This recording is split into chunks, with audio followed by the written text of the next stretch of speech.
I want you to meet Caroline. She's given me permission to share her story.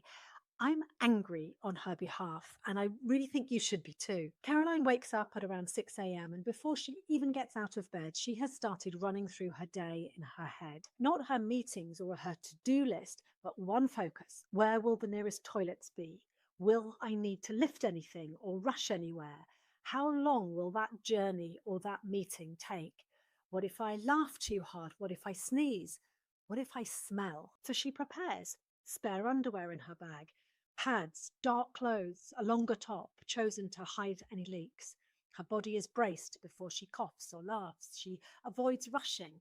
Anything heavier than a kettle to pick up, she'll ask for help. So when Caroline woke up this morning, she went straight to the bathroom. She sat, she peed, she waited. She tried to empty everything as much as she could. She made a cup of tea, she drank it, and went back to the toilet again before leaving the house one more time, and then one more time just in case. Because leaking for her isn't rare and it isn't predictable. It will happen when she coughs, when she laughs, when she lifts something, when she stands up too fast, and sometimes just for no apparent reason at all. And this is the part we've decided women should just live with. When it happens, Caroline's day isn't just a bit uncomfortable.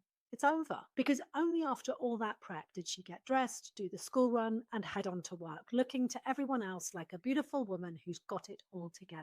And Caroline has been told this is normal. She's been told to just manage it. She's been sold pads, not support, because managing symptoms is profitable and fixing them hasn't been prioritized. I know how common this is. I also know it's treatable. Women still living like this is not an accident, it's neglect. If men wet themselves every time they moved or laughed or lifted or sneezed, this would have been solved decades ago. There would have been funding and research, there would have been urgency. But women are taught to cope, and coping costs. It costs in movement avoided, in exercise missed, in dancing refused, in sex that has become risky rather than carefree. Fun is edited out before it even happens. For women like Caroline, her world is shrinking week by week, year by year. She doesn't want perfection. She doesn't need to be an athlete. She just wants to trust her body. She wants to laugh properly. She wants her life back.